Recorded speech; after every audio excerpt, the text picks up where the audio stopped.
lot in 30 years. He's Mm-hmm. been a pioneer of the high-speed 2D platformer, an Olympic athlete, a respectable kart racing enthusiast, a fighter, a TV star, and a Hollywood blockbuster movie star as well. But he's never done open world, and Sonic Frontiers fixes to change that.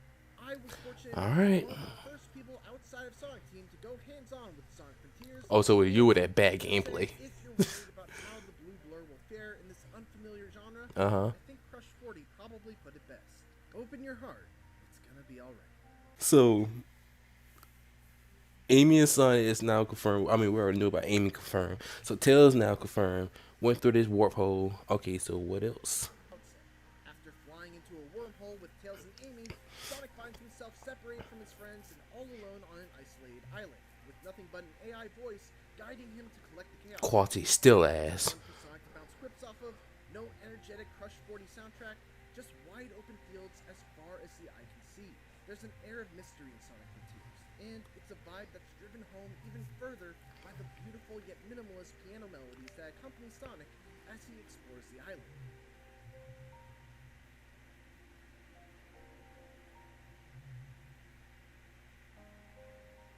I mean, I love the music.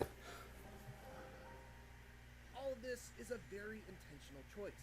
I asked Sonic Team head Takashi Izuka to describe how the tone of Sonic Frontiers differs from previous Sonic games, and he said past games in the Sonic series have taken different tones depending on their stories and themes. This time, these mysterious islands are the game's major setting. That's why our artists have worked hard to create a mysterious mood. Of course, the big Okay. new change in Sonic Frontiers is the shift from purely linear levels to a huge open world where Sonic can freely run in any direction. But Sonic Team doesn't like to use the term open world to describe Sonic Frontiers gameplay, instead referring to its style as being open zone. Open Okay. world games like Zelda or other AAA games fundamentally have RPG or adventure worlds. For Sonic, the core here is a 3D action game. Our basic idea was to have that take place in open space. What sets Sonic Frontiers apart is this different approach to an open game world. Having Oh, played okay. Sonic Frontiers for about 4 hours, it's easy to see what Izuka-san means. Sonic Frontiers' open zone design is very different from any other open world I've played. It's a giant playground. Every few feet, there's a bumper spring that bounces you like a pinball between 5 other bumpers before putting you on one of the many grindable rail tracks.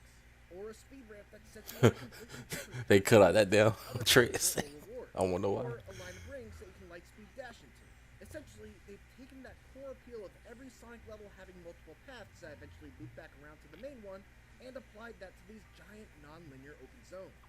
One thing that has to be noted is that very few of these elements are built into the environmental design, meaning that rails, platforms, boost rings, and so on are just inexplicably floating in the air all around, which isn't totally unusual for a Sonic game, but it feels especially jarring in Frontiers in particular because of the frequent and sudden pop-in of these objects and the Yeah. otherwise very naturalistic art style.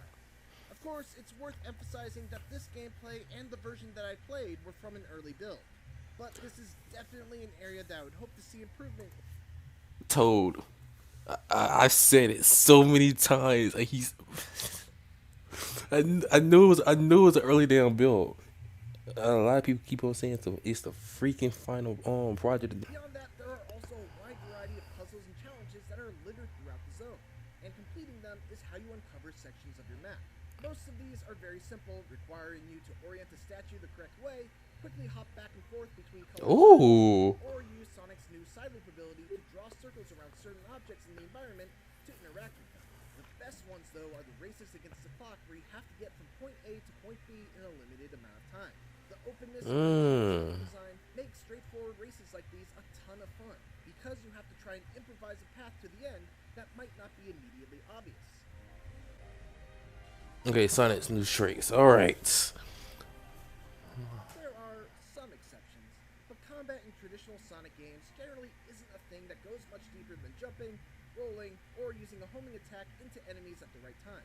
That changes in Sonic Frontiers, which now has you fighting all sorts of wandering enemies and mini-bosses using an all-new array of incredibly flashy attacks. It's not all style and no substance though. Sonic is able to quickly dodge using the bumper buttons on the gamepad, and by pressing them together, he can even parry attacks with the right timing. His homing attack also feels much more powerful, landing with a ton of impact and keeping Sonic stuck to his enemy allowing for a flurry of follow-up strikes. One of the things I really appreciate about the combat from what I played is that there are usually multiple ways to deal with specific enemies. Like, take for example this guy, who has an impenetrable shell that you can expand into spinning blades and throw at you. One way to deal with him is just to carefully time your homing attacks so you don't get hit by the blades. But if you do that, the window to damage him is small. To increase that window, you can either parry the blades and knock them away right before they hit you, or you can even use Sonic's side loop ability to encircle the enemy, which causes the shell to go flying upwards. So I know we're gonna get Defeating these enemies will reward you more. with XP that you can use to purchase new skills from a skill tree, which gives See, Sonic Frontiers a really nice feeling of power progression, even in just the relatively short amount of time that I played. Some of the later skills that you can get are just unbelievably cool. oh, so getting more. I mean, I knew that. Experiment with different ways that Sonic can attack enemies beyond just spins, jumps, and bumps. In addition to these smaller enemies, there are also a handful of enormous world bosses that I had to contend with. These are near Shadow of the Colossus-esque in their scale, with one in particular against a beast named Asura, requiring Asura. Sonic to bait the Titan to slam the ground and then boost up its arm in order to reach the weak spots on its head. It's an ambitious boss battle, far beyond anything I've seen in the Sonic series to date, but it's also the part of the game. Oh, don't say that.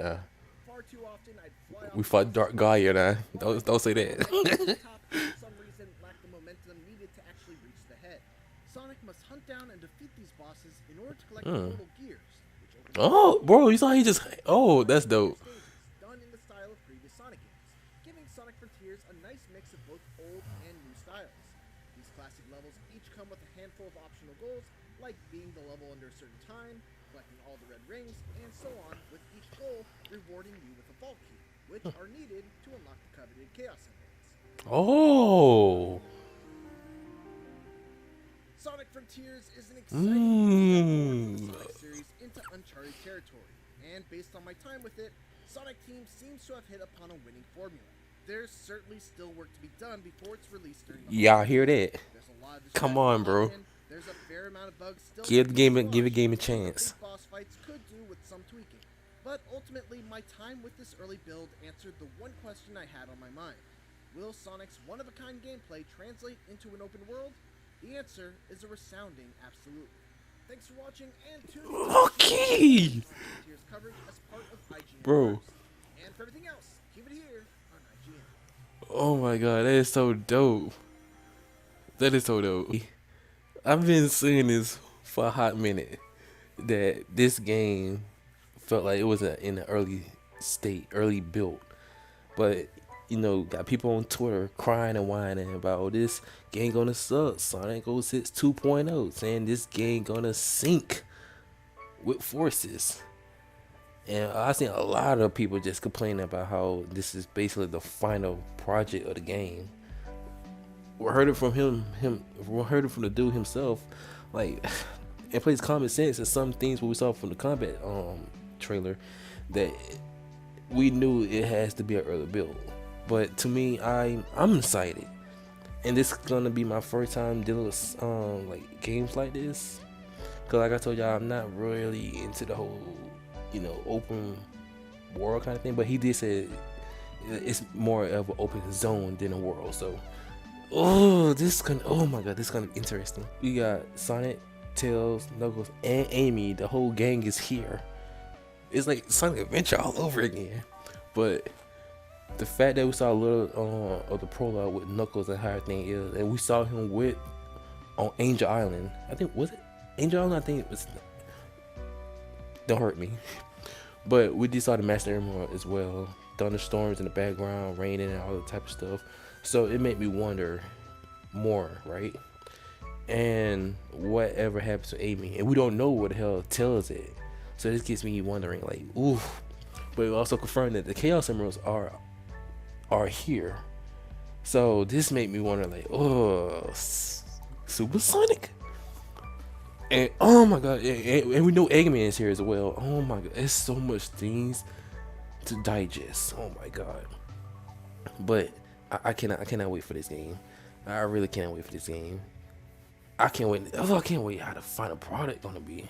Not product, the final version of the game. But yeah, that's my thoughts. I'm looking forward to it. I had an understanding of the game and how it is so far. But when the hands-on impressions of it came to, it gave me more of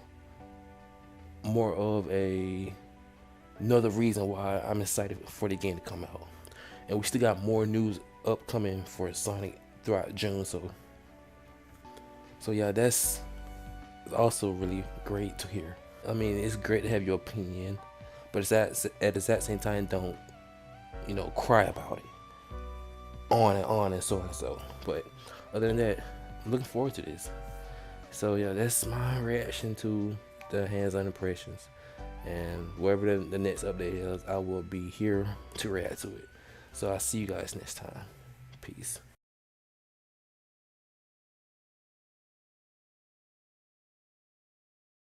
Serene it was right from the outset. After flying into a wormhole with Tails and Amy, Sonic finds himself separated from his friends and all alone. Nothing but an AI voice. The fuck? Like chaos.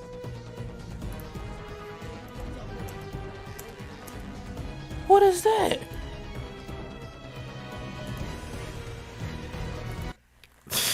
That shit scared the fuck out of me. Yeah. Oh my god, I was okay. Oh my god, but that joke. Oh, okay. Okay. Yo, Sam, I'm sorry. I, I had to balance everything so I could watch. And that joke, oh, okay. We gotta go, man. Okay.